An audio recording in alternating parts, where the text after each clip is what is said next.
आप लोगों ने वो चीज़ें तो देखी होंगी जिसमें मतलब राहुल गांधी ने वो दिखाया था कि बाप का नाम वो बड़ा, और हाउस नंबर 0 है, वो देखी होंगी ना आपको। मतलब बाप का नाम वो था कि जो जैसे मेरे से मुड़ नहीं पा रहा है ऐसे वो किसी से मुड़ नहीं पाएगा। ऐसी ही सेम कंडीशन अब मेवात में हुई पड़ी है कि वो मोबीक्विक के खेल लगे पड़े हैं सारे। पहले तो वो वोट चोरी में लोग खेल लगे हुए थे, अब वो मोबीक्विक में खेल लगे हुए हैं। लोगों का कहना है कि रातों रात वॉलेट में लाखों रुपए आ गए। भाई पहले ना ये समझो कि मोबीक्विक की तरफ से कोई ऑफिशियल स्टेटमेंट नहीं है। मोबीक्विक की एक पुरानी न्यूज़ है मार्च की, जिसमें एक उसके एम्प्लॉय ने 1.25 करोड़ रुपए का कोई वो करा था, हैक करा था, इधर उधर डाले थे वो। और इसका क्या रीज़न हो सकता है वो समझने की चीज़ ये है कि एक तो ये टेक्निकल एरर हो सकता है। अगर ये टेक्निकल एरर है तो ये पैसे अपने आप डेबिट हो जाएंगे। दूसरा, अगर किसी ने ये फ्रॉड डाले है ना, फ्रॉड डाले हैं और किसी ने इसे इस्तेमाल कर लिया तो उस पर लीगल केस हो सकता है। हालांकि कुछ लोगों का कहना यह है कि जैसे अकाउंट या वॉलेट में जो पैसे आए थे, जो जेन्युइन भी अकाउंट में पैसे थे वो भी फ्रीज कर दिए गए हैं, होल्ड कर दिए गए हैं। मतलब अकाउंट, काफ़ी अकाउंट होल्ड हुए हैं, तकरीबन 9,095 अकाउंट होल्ड हुए हैं। और कुछ लोगों का ये कहना है कि जैसे अकाउंट में 25,000 रुपये थे और वॉलेट में कुछ पैसे आए थे तो हमारे 25,000 रुपये भी माइनस में हैं। और एक चीज़ आपको समझा दूँ कि कभी भी इतना बड़ा रिवॉर्ड या कैशबैक कभी मिलता नहीं है। और मेवात में कुछ ना कुछ साल 6 महीने में ऐसी चीज़ें होती रहती है। इससे पहले एक SBI का हुआ था, यहाँ ये बताया गया था कि SBI का वो है जो लिंक है जो हैक हो गया है, जिसमें लोगों ने अपने लोन्स वगैरह क्लियर करे थे, ऐसा सुना था।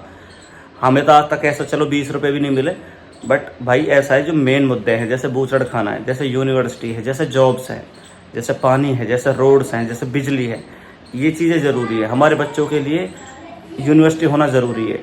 अच्छी ज़िंदगी जीने के लिए, अच्छी साफ़ सुथरी मतलब सांस लेने के लिए आपको बूचड़ खानों का विरोध करना चाहिए। ये चीज़ें ज़रूरी है। क्या मोबीक्विक के खेल लगे पड़े हो और बेवकूफ़ वाले हरकत आप खुद करते हो। तुम लोग स्क्रीनशॉट शेयर कर रहे हो, कुछ कर रहे हो। मेवात ने अपनी अच्छी खासी इमेज बना रखी है। पहले साइबर क्राइम वालों ने बदनाम किया, इस बार तुम कर रहे हो, ठीक है। इसमें किसी का फ़ायदा नहीं हो रहा है, प्रशासन का फ़ायदा हो रहा है या फ़ायदा हो रहा है क्या कहते हैं बैंक मैनेजर्स का। ये पकड़ेंगे, तुम्हें पैसे देने पड़ेंगे, छुड़ाओगे जब छूटोगे, ठीक है। बैंक में जाओगे, मैनेजर पैसे लेगा, तब जाके अकाउंट अनफ्रीज करेगा, ठीक। अब वो कट जाएंगे अपना आप, क्यों अपने ऊपर जुर्म करा रहे हो, ठीक है। ऐसे ही साइबर क्राइम वालों ने प्रशासन को बिगाड़ रखा है, पैसे देते हैं, छूट जाते हैं, फिर करते हैं साइबर क्राइम, बदनाम पूरा मेवात हो रहा है। तो भाई खुदा के लिए इन चीज़ों को थोड़ा संभल जाओ। जो हमारे हक के मुद्दे हैं, यूनिवर्सिटी हमारे बच्चों की नीड है, जॉब्स हमारे यूथ की नीड है, ठीक है। ये बूचड़ खाने हमारे लिए हवा में जहर घोल रहे हैं, इन्हें हटाना हमारी पीढ़ी के लिए ज़रूरी है। रोड्स ज़रूरी हैं, पानी ज़रूरी है, बिजली ज़रूरी है। तो इन चीज़ों के लिए फ़ाइट करो। तो अगर इनके लिए जेल भी जाना पड़े तो वो अलग चीज़ है। अब साइबर क्राइम वालों ने इतनी ऐसी करा रखी है, खैर अल्लाह उनका हिसाब तो लेगा, लोगों को परेशान कर रहे हैं। जाए ये तो अपना पैसे वैसे दे के प्रशासन से छूट के आ जाते हैं। अगर ईमानदारी से कोई काम करे ना, इनको पकड़ के इनमें 2-4 सूटें टिक जाएं तो शायद थोड़ा सा बदलाव भी आ जाता।